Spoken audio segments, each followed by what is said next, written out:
Hello friends, welcome back to my YouTube channel. Friends, आज का जो वीडियो है वो है हमारा डांसिंग गर्ल के ऊपर। मैंने एक जो सीरीज शुरू करी है इंडिविजुअल है ये टॉपिक पे। जैसे कि अभी हमने इसके लास्ट वीडियो में हमने अशोक स्तंभ के बारे में, जो सारनाथ का अशोक स्तंभ था उसके बारे में पढ़ा था। अब हम नेक्स्ट वीडियो जो हमारा आज का है ये हम पढ़ेंगे डांसिंग गर्ल के बारे में। ठीक है। डांसिंग गर्ल का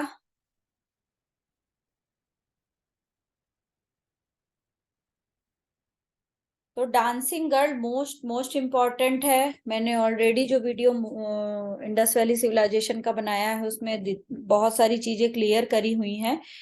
बट अब हम एक जो केवीएस की तैयारी के अकॉर्डिंग पढ़ रहे हैं उसमें जो जो चीजें पूछी जाएंगी उसके हिसाब से एक एक चीज पे एक एक टॉपिक पे डिस्कस करेंगे, जिसपे थोड़ा सा कंफ्यूजन होता है। जैसे हम स्टार्टिंग से चलेंगे, इंडस वैली सिविलाइजेशन का जो पढ़ेंगे, फिर उसके बाद जो और मूर्तियां पूछी गई हैं अजंता की या एलोरा की, और उसके बाद फिर राजस्थानी पहाड़ी, इसमें जो जो उसमें सिलेबस में दिया हुआ है उसके अकॉर्डिंग फिर हम एक एक पे डिस्कस करेंगे। तो आज की सीरीज में स्टार्टिंग से पहला हमने पढ़ लिया है अशोक के स्तंभ का, सारनाथ का। वो वीडियो, उसका डिस्क्रिप्शन लिंक मैं दे दूंगी, आप उसको देख सकते हो। ये हम पढ़ रहे हैं डांसिंग गर्ल। ठीक है। डांसिंग गर्ल क्या है? टाइम पीरियड 2300 से 1750। ठीक है। बुक्स में मे भी कुछ इधर उधर होगा, बट एक जो है टाइम पीरियड गूगल में देखा और जो अलग अलग बुक्स में, तो उसके अकॉर्डिंग एक जो आइडल टाइम निकाला हमने 2300 से 1750। Dancing girl most most important है।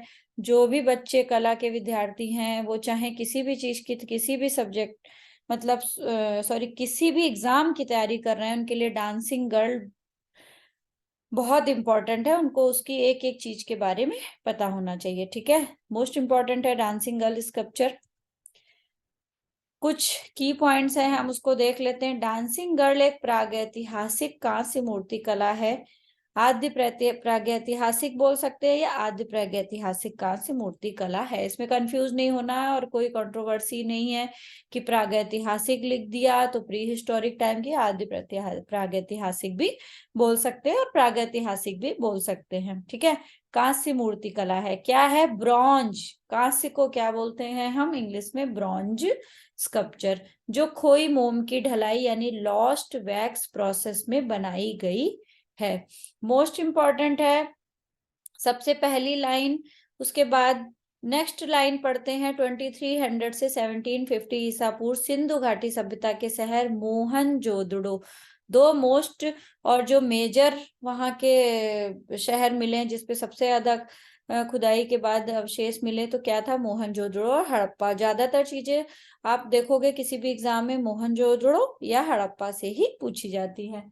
तो हम इसको पढ़ते हैं। तो सबसे ये वाली मूर्ति क्या है? सबसे पहला पॉइंट मिल गया हमारी, किस में है? ब्रॉन्ज में है यानी कांस्य में है। किससे बनाई गई है? किस प्रोसेस से बनाई गई है? वो है लॉस्ट वैक्स प्रोसेस। अगर हिंदी में पढ़े तो खोई मोम की ढलाई। ठीक है। कहाँ से? मोहनजोदड़ो से। ठीक है। दो थे, हड़प्पा और मोहनजोदड़ो। कहाँ से पाई गई लेकिन ये? मोहनजोदड़ो, जो अब कहाँ है? आधुनिक पाकिस्तान में। जब हमारे देश का विभाजन हुआ तो ये कहाँ हो गया? आधुनिक पाकिस्तान में। मूर्ति की लंबाई बहुत बार पूछा गया है, इसलिए मैंने सारे पॉइंट हाईलाइट किए हैं। ये मोस्ट मोस्ट इंपॉर्टेंट है। मूर्ति की हाइट 10.5 सेंटीमीटर या 4.1 इंच लंबी है। अब इसी में किसी किसी बुक में 10.5 नहीं दिया है, 10.4 भी दिया हो सकता है, 9 पॉइंट भी कुछ दिया है कहीं कहीं।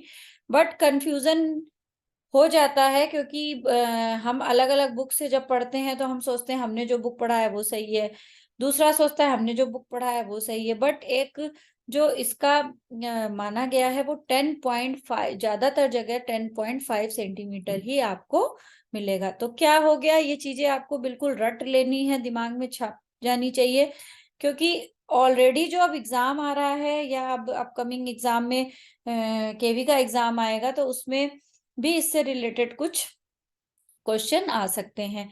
नेक्स्ट क्या है, 1926 में मोहनजोदड़ो में ब्रिटिश पुरातत्वविद अर्नेस्ट मैके द्वारा मूर्ति की खुदाई की गई थी। इतने सारे पॉइंट मिल रहे हैं, आप लोग जो नोट्स बनाते हैं नोट्स बना सकते हैं, अदरवाइज आप जिस भी चीज से नोट्स बना रहे हैं आप इसको नोट्स में बना सकते हैं, या तो मेरे वीडियो को 2-3 बार पॉज करके इसको सुन सकते हैं और इसमें से चीजें याद कर सकते हैं। ठीक है, फिर क्या है जो मोस्ट इंपॉर्टेंट चीज है और जो कई बार पूछी जाती है कि ये कहाँ संग्रहित है, इस टाइम कहाँ पे है, तो ये कहाँ पे है इस टाइम, है कहाँ मिली थी, मोहनजोदड़ो आधुनिक पाकिस्तान में। लेकिन कहाँ पे है ये संग्रहित है, हमारी नेशनल म्यूजियम न्यू दिल्ली में।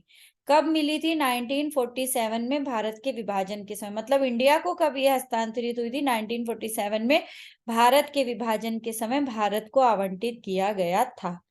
ठीक है, एक और इम्पोर्टेंट चीज पहले भी लिखी है मैंने, दोबारा लिखी है, ब्रिटिश पुरातत्वविद अर्नेस्ट मैके, इनका नाम याद रखिएगा अगर पूछता है किसके द्वारा खुदाई की गई थी, अर्नेस्ट मैके के द्वारा मूर्ति की खुदाई की गई थी। आई थिंक इतने पॉइंट क्लियर हो गए और आपके दिमाग में छप गए होंगे, इसमें कोई कंफ्यूजन नहीं है, इसको रट लेना है आप लोगों को। नेक्स्ट, मुख्य विशेषताएं। मुख्य विशेषताएं क्या है, सबसे मुख्य विशेषता तो यही है कि ब्रॉन्ज में बनी है। ठीक है, ब्रॉन्ज में बनी आकृतियों में से एक है जो अन्य औपचारिक मुद्राओं की तुलना में अधिक लचीली और विशेषताएं दिखाती है। अधिक लचीली मीन्स कि जब इसको आप मूर्ति को देखोगे, मूर्ति दिखाते हैं, ये देखिए, इसमें एक लचकपन है, ये एकदम स्टिल नहीं लगती है, जैसे होता है ना एक हार्ड, वो नहीं लगती है। लचकपन मीन्स बॉडी हल्की सी बेंड है, एक हाथ जो कमर पे रखा हुआ है, दूसरा हाथ पैर के जांग पे रखा हुआ है। ठीक है, तो ये क्या है मूर्ति में जो कहते हैं ना कि एक लचक है, एक ये अलग टाइप की विशेषता है। ऐसा नहीं है कि सीधे खड़ी खड़ी एक मूर्ति है। तो क्या पढ़ते हैं, जो ये इसकी वो है मुद्रा है वो लचीली है, क्योंकि वो बेंड है तो क्या बोलेंगे, लचीली है। लड़की नग्न है मीन्स कपड़े नहीं है उसकी बॉडी में, कई चूड़ियां और एक हार पहनती है। मीन्स आप देखोगे चूड़ियां हैं, हाथ पे चूड़ियां आपको दिख रही हैं ऑलरेडी, एक हाथ में ज्यादा चूड़ियां हैं ऊपर तक और दूसरे में कम चूड़ियां हैं। ठीक है, नेक्स्ट है कि और एक हार पहनती है, उसके कूल्हे पर एक हाथ के साथ एक प्राकृतिक खड़ी स्थिति में दिखाया गया है। ये देखिए हार भी पहना हुआ है, बाजू बंद भी जैसा बना हुआ है। फिर पढ़ते हैं, वह अपनी बाईं भुजा में 24 से 25 चूड़ियां और दाहिने हाथ में 4 चूड़ियां पहनती है।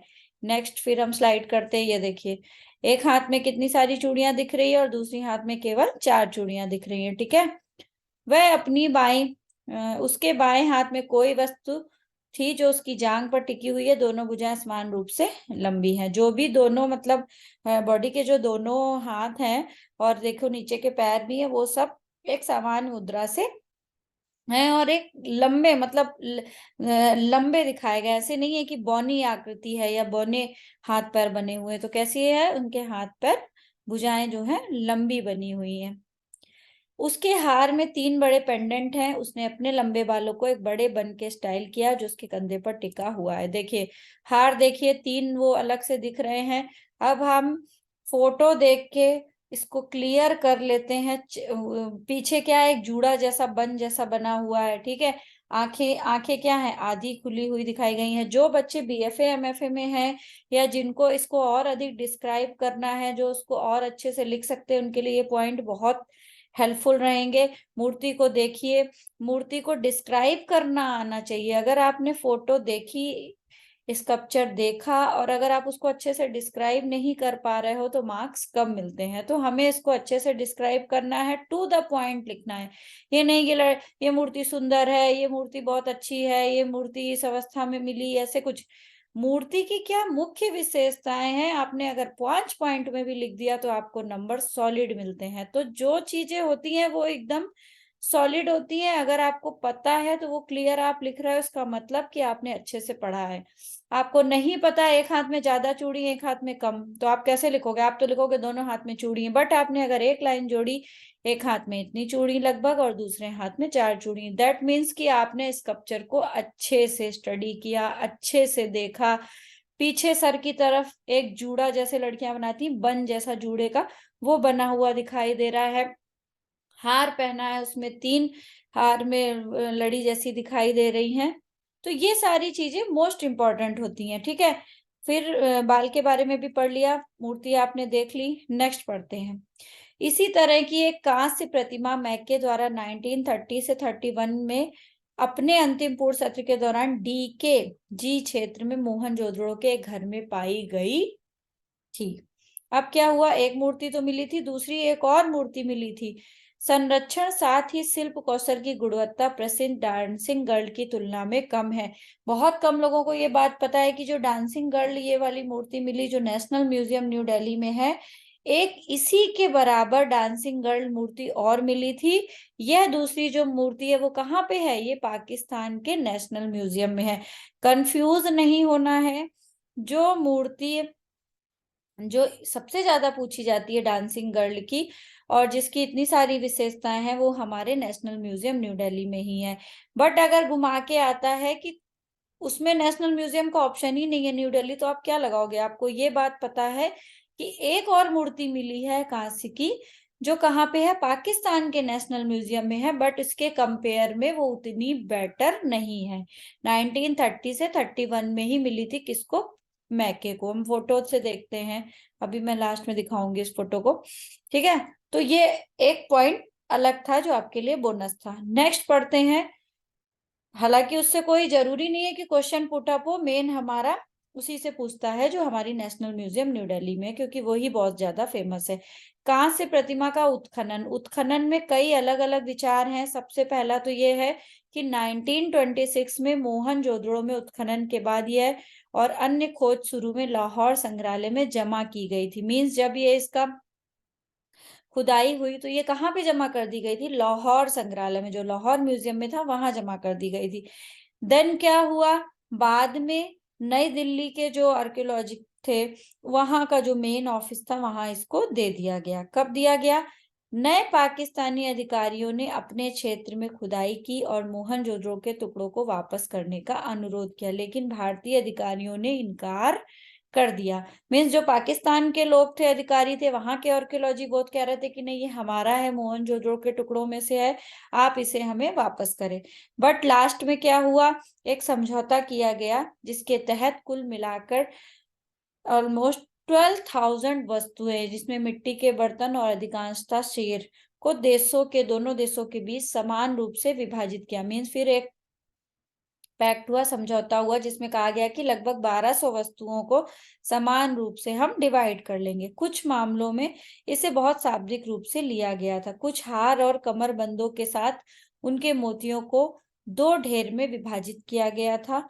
2 सबसे प्रसिद्ध मूर्तियों के मामले में पाकिस्तान ने तथाकथित पुजारी राजा की आकृति मांगी और प्राप्त की, जबकि भारत ने बहुत छोटी डांसिंग गर्ल को बरकरार रखा। क्या हुआ जब ये समझौता हुआ? ये इतना लिखा है, इसमें से केवल समरी यही है कि जब समझौता हुआ तो क्या कहा गया कि जो डांसिंग गर्ल है वो इंडिया को मिल जाएगी, और जो उनकी पुजारी राजा प्राइस्ट किंग की है वो किसको मिल जाएगी? वो पाकिस्तान को मिल जाएगी, ठीक है। नेक्स्ट पढ़ते हैं। मोहनजोदड़ो के विभाजन के बावजूद दोनों सरकारों द्वारा विभाजन पर सहमति व्यक्त की गई। जब ऐसा हुआ, इस टाइप की बात चली, तो क्या हुआ, दोनों गवर्नमेंट मान गई। कुछ पाकिस्तान के राजनेताओं ने बाद में मांग करी। मतलब होता है ना कि पाकिस्तान से वैसे भी हमारे इंडिया के संबंध इतने अच्छे नहीं थे, तो उन लोगों ने फिर से डिमांड उठाई थोड़े दिन बाद कि नहीं, हमें डांसिंग गर्ल वापस कर दी जाए, बट ऐसा नहीं हुआ। 2016 में पाकिस्तानी बैरिस्टर जावेद इकबाल जाफरी ने प्रतिभा को वापसी के लिए लाहौर उच्च न्यायालय में याचिका भी दायर कर दी। देखिए इस चीज के पीछे कितनी सारी पहले मिली, फिर उन्होंने बोला कि नहीं ठीक है, हम आपको ये दे देते हैं और आप हमें प्राइस्ट किंग दे दीजिए। क्या हुआ था, क्योंकि इंडिया और पाकिस्तान में विभाजन हुआ तो ऑलरेडी बहुत सारी चीजें डिवाइड हुई, तो फिर इन चीजों को लेके भी विवाद शुरू हुआ था। 2016 में इस चीज के लिए उच्च न्यायालय में याचिका भी दायर हुई, जिसमें दावा किया गया कि इसे 60 साल पहले दिल्ली में राष्ट्रीय कला परिषद के अनुरोध पर पाकिस्तान से ले लिया गया था, लेकिन कभी वापस नहीं आया। मींस पाकिस्तान से इसको ले लिया गया और कभी हमें वापस पाकिस्तान को नहीं मिला। उनके अनुसार डांसिंग गर्ल पाकिस्तान के लिए दा विंची की मोनालिसा यूरोप के लिए थी। उनके लिए मतलब उन्होंने इतना तक बोला कि हमारे लिए तो डांसिंग गर्ल इतनी इंपॉर्टेंट है जैसे कि यूरोप के लिए मोनालिसा है। जैसे लियोनार्डो दा विंची की फेमस कौन सी है, मोनालिसा, मोनालिसा है, वैसे ही हमारे लिए डांसिंग गर्ल है। तब भी पाकिस्तानी सरकार की ओर से भारत से कोई सार्वजनिक अनुरोध नहीं किया गया। उन्होंने ये कंप्लेन करी उच्च न्यायालय में, ये अपनी याचिका दायर करी, लेकिन इसका कोई उनको वापस मिलने का कोई भी चांस नहीं हुआ। नेक्स्ट देखिए, ये जो सेकंड ब्रॉन्ज स्टैचू की बात हमने करी थी, ये वो गर्ल है। अब आप इसमें खुद देख सकते हो, फोटो देख के, इसमें इतना लचक, इतनी सफाई, इतनी सुंदरता से ये नहीं है जितनी सुंदर वो डांसिंग गर्ल हमारी नेशनल म्यूजियम में। ये वाली कहाँ है, ये है हमारी कराची म्यूजियम पाकिस्तान में। मोस्ट इंपॉर्टेंट है, याद रखिएगा। अगर आपसे कोई क्वेश्चन इस टाइप का आता है कि 2 डांसिंग गर्ल है, तो हाँ 2 डांसिंग गर्ल है, एक कहाँ पे है, नेशनल म्यूजियम में, और दूसरी कहाँ पे है, कराची म्यूजियम पाकिस्तान में। बट ज्यादातर क्वेश्चन जो पुटअप होता है वो इंडियन म्यूजियम वाले से ही पूछा जाता है। नेक्स्ट पढ़ते हैं, हरियाणा के फतेहाबाद जिले में खड़प्पा स्थल भिराना भारत में खोजे गए लाल बर्तन के एक टुकड़े पर एक उत्कीर्णन एक ऐसी छवि को दर्शाता है जो डांसिंग गर्ल का विचारोत्तेजक है। मीन्स कि हमें एक हरियाणा में एक जगह फतेहाबाद, वहां पे एक लाल बर्तन का टुकड़ा उत्कीर्ण मिला, जिसपे किसकी छवि थी, उसी डांसिंग गर्ल की छवि को दर्शाया गया था। ठीक है, ये भी एक प्लस पॉइंट हो गया।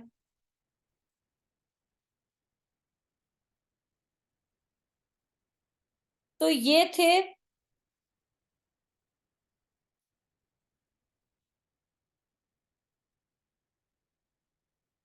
थे हमारे आज के वीडियो के स्लाइड्स। ठीक है, तो अब आपको कंफ्यूज नहीं होना है, इससे ज्यादा और कुछ नहीं पूछा जाता, इसी में से ही घुमा फिरा के क्वेश्चन पूछा जाएगा। तो मैंने ज्यादा से ज्यादा डिटेल आप लोग को दे दी है, इसको आप लोग रट लीजिए। इसी तरीके से हम छोटे छोटे वीडियो में और बहुत ही आसानी से फोटो के जरिए इन चीजों को याद कर लेंगे, पढ़ लेंगे, जो हमारे लिए टफ नहीं होगा। नेक्स्ट वीडियो में हम फिर से एक किसी नए स्कल्पचर को उठा के बात कर लेंगे, उसके डिटेल में बात कर लेंगे। उसको आप लोग चाहे तो नोट्स बना लीजिए, चाहे तो 2-3 बार आपको ऐसे ही सुन लीजिए, आपको याद हो जाएगा। ठीक है, तो मोस्ट इंपॉर्टेंट चीजें हैं कि आपको उसके की पॉइंट्स पता होने चाहिए। कुछ चीजें ऐसी होती हैं एग्जाम में कई बार कि उसी से ही रिपीट क्वेश्चन आता है, ऐसा नहीं है। जो सबसे ज्यादा पूछा जाता है वो यही पूछा जाता है कि किस मीडियम में बनी, इसकी लंबाई कितनी है, कहाँ पे संग्रहित है, और कहाँ से प्राप्त हुई है। तो ये जो 4 से 5 क्वेश्चन है, ये इतने इंपॉर्टेंट है कि इसी में से ही रोटेट होता रहता है। ठीक है, कहाँ से संबंधित है, इंडस वैली सिविलाइजेशन से। अभी मैंने लास्ट में वीडियो डाला था, उसमें ऑलरेडी पूछा गया था कि इसको मिला, उसमें पूछ लिया गया था कि कौन सा रॉन्ग है। तो ऐसे अगर आपको पता है कि अच्छा कहाँ है, मोहनजोदड़ो से पक्का पता है, हड़प्पा, अगर किसी ने हड़प्पा लगा दिया तो रॉन्ग हो गया। तो कहाँ से प्राप्त हुई है डांसिंग गर्ल, हमारी मोहनजोदड़ो से। तो ये हमारा वीडियो था, इसमें इंपॉर्टेंट चीज 2-3 निकल के आ गई कि ऑलरेडी एक भी और मिली, कहाँ मिली, कराची म्यूजियम में संग्रहित है। वो इतनी उसकी विशेषताएं नहीं है या वो इतनी सुंदर नहीं है, इसलिए उसका इतना डिस्कशन भी नहीं होता है। तो डांसिंग गर्ल जो मोस्ट इम्पोर्टेंट है वो हमारी नेशनल म्यूजियम में है, ब्रॉन्ज में बनी हुई है, लॉस्ट वैक्स प्रोसेस में। ये प्रोसेस इतना पुराना है कि आज भी इस पे काम हो रहा है। आई थिंक आपको बहुत सारी चीजें क्लियर हो गई हैं। इसके अलावा भी कोई कंफ्यूजन है तो आप कमेंट्स करके पूछ सकते हो। मिलते हैं अपने नेक्स्ट वीडियो में, तब तक के लिए बाय बाय।